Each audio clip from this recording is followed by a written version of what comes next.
If I remember 25 years ago today, I find myself in my first Airbus type rating, the Airbus 310. I remember one of the instructors' expression very well: read the FMA. As everything is new, it's difficult, if not impossible, to set the right priorities, so even such comments tend to be undervalued. Today I can only emphasize read the FMA is one of the most important statements if you want to operate this modern type of aircraft safe and efficient. I have flown Airbus aircraft now for more than 2 decades, and I want to extend this statement. My clear advice is read and understand the FMA. After crossing, turn right. Foxtrot Delta Delta 0, wind 270 degrees, 16 knots, runway 02, cleared for takeoff. Hello and welcome here to Aviation Easy Explained. My name is Frank Dreyer and it's a pleasure for me to have you back. Today, part 2 of the autoflight system. The objective is the Flight Mode Annunciator and I'm looking forward to it. I will give you a general introduction, then we discuss the thrust modes and the autoflight system messages. A recap: in part 1, I've discussed the basic structure of the autoflight system. Today I will introduce the Flight Mode Annunciator, or abbreviated FMA. Let's start with a quick overview before I discuss the meaning of the individual modes in more detail. The Flight Mode Annunciator is integrated in the upper part of each primary flight display and gives us feedback of what the aircraft is doing in terms of vertical, lateral and speed behavior, which types of modes have been chosen, i.e. managed or selected, and in which order, and finally it informs us about the engagement status of certain systems. The FMA display is divided into 5 columns so that the variety of information remains sorted and clear. In each column are 3 rows available to display autopilot, flight director, navigation modes, the available approach capability, the engagement status of the autopilots and flight directors, the auto thrust system, and finally it will get our attention with different types of messages. In the first column we find thrust modes and autoflight system messages. The auto thrust system controls either the thrust by keeping it constant according to the thrust lever position, or it controls the speed mach by modulating the thrust in the range between idle and the thrust lever position. The corresponding mode will tell us the difference. The auto brake mode, if one is selected, is displayed here in the second row. In the second column we find in row 1 and row 2 the vertical autopilot, flight director, navigation modes. Here in my presentation example, altitude is engaged and glide slope is armed. We find the same logic later with the lateral modes. Vertical modes, some control the vertical trajectory, others the speed mach.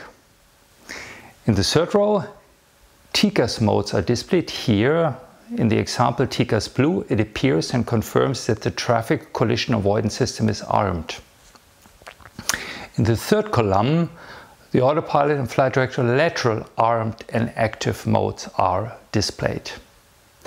The fourth column shows the approach capability, here Cat 3 dual, and in the third row the minimum descent height or altitude, or the decision height, here 30 feet. The landing decision minima will be programmed on the performance approach page. In our example, a decision height of 30 feet has been set. The fifth column displays the engagement status of the autopilots, the flight directors, and the armed or active status of the auto thrust system as well. As I just mentioned, the second column displays the vertical modes, the third column the lateral modes. For certain cases, both columns are combined and display the so-named common modes, i.e. modes which combine a vertical and a lateral condition, in our example land. The third row of the first and second column is used to annotate autoflight system messages.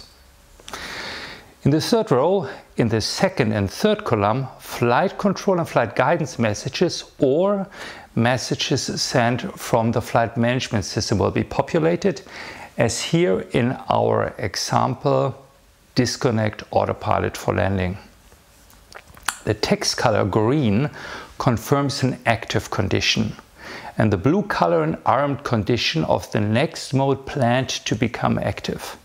The color white is used for an engagement status of a system, as well as the system capability, as we have seen in the fourth and fifth column, i.e. the approach capability, the autopilots and flight directors engagement status, and the autothrust system engagement status. In the presentation, we read nav green in the third column. Whenever a mode changes and a new mode has been activated, a white frame will highlight the mode change for 10 seconds. In our case, heading engagement just replaced nav. Let's have a look a bit further into detail. We start with the autothrust system modes. In order to be able to arm or activate the autothrust system, certain requirements must be met. The A380 has 4, the A350 2 full authority digital engine control computers, abbreviated FADEC. Each FADEC has 2 independent fully operational channels. On the A383, on the A350 channels need to be available to regulate the autothrust demand, which was previously calculated by the prims. One air data reference system has to be functional. Vertical speed and altitude provided by at least 2 air data and inertial reference system, abbreviated ADIRs, or 1 ADIRs and 1 integrated standby instrument system, ISIS, or in case of AlphaFloor is active, only 1 ADIRs is necessary. The Autoflight System Control Panel or the Autoflight System Control Panel backup on the MFD is available as well, or has to be available. The aircraft weight must be available and the autothrust system has not been disconnected. As I mentioned, in the first column we get the autothrust modes and messages displayed. Our first mode we are looking at is man toggle. Man stays for manual, and that means the autothrust is not variably controlled by the master prim yet, but provides constant maximum available thrust. In case maximum thrust is needed for takeoff and TOGA has been selected on the takeoff panel of the FMS performance page, man TOGA will be used from takeoff until thrust reduction altitude. Autothrust will be armed the moment you have pushed the thrust levers to TOGA, but as the thrust levers are not in the automatic range yet, which means flex MCT or climb detent, the autothrust system is presently only armed, as you can read in the fifth column, autothrust blue. However, on the AFS CP, the green light in the auto thrust push button illuminates green already. Man TOGA selected results in maximum available engine thrust. With all the following manual modes, a white frame is displayed as long as the mode is selected. At the same time, the auto thrust system remains in armed condition. With man go round soft, go round must have been initiated shortly before by setting the thrust levers to TOGA detent, and then you have pulled them back into flex MCT detent. The thrust in man go round soft targets a vertical speed of approximately 2000 feet per minute, or it applies maximum thrust in case the 2000 feet per minute climb rate cannot be achieved. In man flex, the engine apply reduced takeoff thrust, in our case with a flex temperature of 49 degrees. But flex had to be selected on the takeoff panel of the FMS performance page with the corresponding plus 49 degrees. Flex temperature, now the thrust levers arm the auto thrust system by setting the thrust levers to flex MCT detent, not to TOGA. Man flex with a calculated flex temperature according to the performance requirements is the preferred takeoff mode. Man flex mode will be flown until the aircraft reaches the thrust reduction altitude. Now a white lever climb starts flashing in the third row of the first column, asking the pilot flying to reduce the thrust levers to climb detent, which will then activate the auto thrust system. In man MCT, the engines will provide maximum continuous thrust. Our next mode is manual thrust. In this mode, the engines will apply the thrust requested by the thrust lever position, which is obviously out of the automatic range, i.e. somewhere between the idle and the climb detent position. So far to the manual modes with auto thrust armed. For the following modes, the auto thrust system is active. As you can see in the fifth column, auto thrust is white. When the auto thrust system is active, it has two types of modes with different tasks: thrust and speed. In a thrust mode, it controls a stable continuous thrust, i.e. climb thrust or max continuous thrust. Here in our example, thrust climb, which is climb thrust. With this mode, the speed of the aircraft is controlled by a vertical mode, which means it is controlled via the aircraft pitch. In speed mode, the auto thrust modulates the thrust output to maintain a constant speed or Mach number. And speed is displayed in the first row of the first column. Now we have recognized a minor change. A little star has appeared behind thrust climb. This mode is called thrust climb star. It requires a previous noise thrust selection on the takeoff panel of the FMS performance page. Once the aircraft altitude is above noise end altitude, the thrust converts towards climb thrust, but the climb thrust target is not achieved yet. This mode is a so-called capture phase mode. Confused already? Don't worry, the understanding will come soon. The engine stress and wear is as higher as the used thrust setting are. For that reason, the takeoff and the following climb phase will be done with only the thrust required to fulfill the necessary climb criteria, which most of the time is less than maximum available thrust. For the climb, the selected thrust reduction is named derated climb and is shown on the FMA as thrust decline 1 or 2. Here in my example, thrust decline 2. Thrust derated climb 2 requires that derated climb, in our case D2, has been selected on the climb panel of the FMS performance page. The moment auto thrust becomes active after passing the thrust reduction altitude and the thrust levers are set to the climb detent, the FMA will reply thrust decline 2. The derated thrust is lower than climb thrust. The decision to use D1 or D2 depends on the takeoff weight. Here, with our next mode, we see the engine supplying noise thrust with 81% N1 target. Again, to operate with this mode, it has to be programmed in the flight management system before. Thrust descent points out that the engine thrust is slightly higher than idle. So thrust descent is an auto thrust speed controlling mode, i.e. the managed descent profile of the flight plan requires obviously more than idle thrust to maintain the speed and keep the aircraft on the vertical descent profile at the same time. Here, with thrust idle, the thrust of the engines is reduced to idle power now. It often happens that you fly a managed descent and the auto thrust modes switch between thrust descent and thrust idle, depending whether the aircraft gets high or low on the vertical managed profile. With the thrust MCT mode, the operative engines are producing maximum continuous thrust, which is more than climb thrust. This mode is usually only used after one engine has failed. The mode thrust lever is one of the non-standard operating modes. It means that the auto thrust still controls the engine thrust range, but it is limited by the thrust lever position, and they are obviously lower than the standard climb detent setting.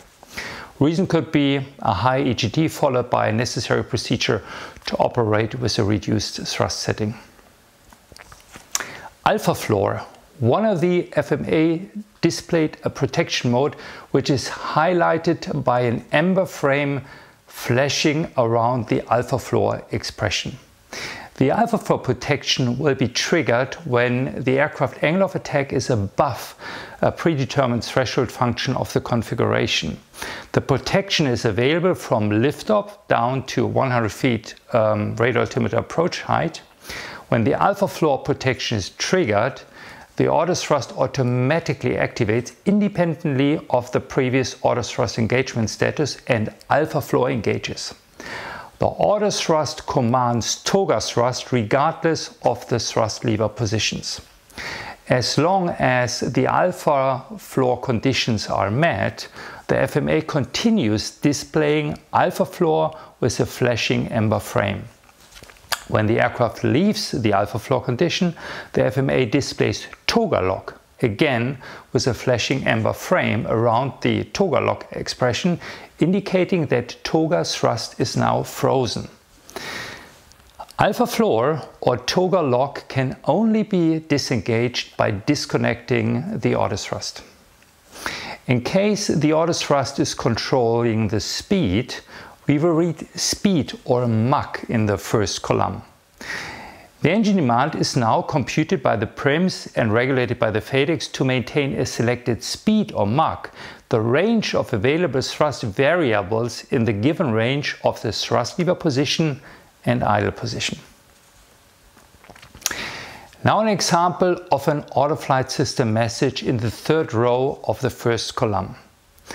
In case one thrust lever is on the climb detent, or in case of an engine failure on the flex MCT detent, and at least one of the other thrust levers is out of climb detent or accordingly out of flex MCT detent, the lever asymmetry message will flash amber on the FMA. Another example of an autoflight system message on the FMA could be thrust lock amber, flashing after an involuntary auto thrust disconnection. The consequence, the thrust will be frozen at the position of disconnection. The thrust demand becomes active again by moving the thrust levers and the thrust lock will disappear.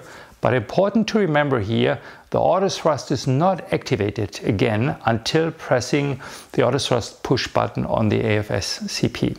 By the way, an involuntary disconnection is not taking place by pressing one of the instinctive disconnect push buttons on the thrust levers. There will be a voluntary disconnecting and there will be no thrust lock message on the FMA. The second way to voluntarily disconnect auto thrust is simply setting all thrust levers to idle. I've mentioned already lever climb.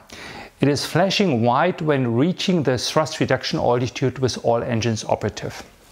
In case one engine has failed below thrust reduction altitude and the speed reaches green dot speed, or one engine has failed above thrust reduction altitude, we will see lever MCT flashing in the third row instead of lever climb. Another AFS message type could be a pre-selected speed. In my example here, 235 knots. The pre-selection is done on the climb panel of the FMS performance page. Pre-selections of speed or mach are available on the cruise panel of the FMS performance page as well. In our case, 235 knots will be maintained during climb until the Mach number of 0.63 is reached. Then the climb and later cruise will continue with Mach 0.63. Let's come back to our first example. We have 235 knots set on the climb page. The FMA will show this as an AFS message in the third row on the first and the second column. A similar message could be a pre-selected Mach number. Well, that shall be enough information for today. In my next video I will continue with the vertical modes and their engagement requirements. I hope this video was helpful and I would be grateful for your feedback. If you have any questions or other topics you're interested in, please write to me in the comment box. I'm happy if you stick with me. Please don't forget to subscribe. Let's keep in touch. I wish you a great day.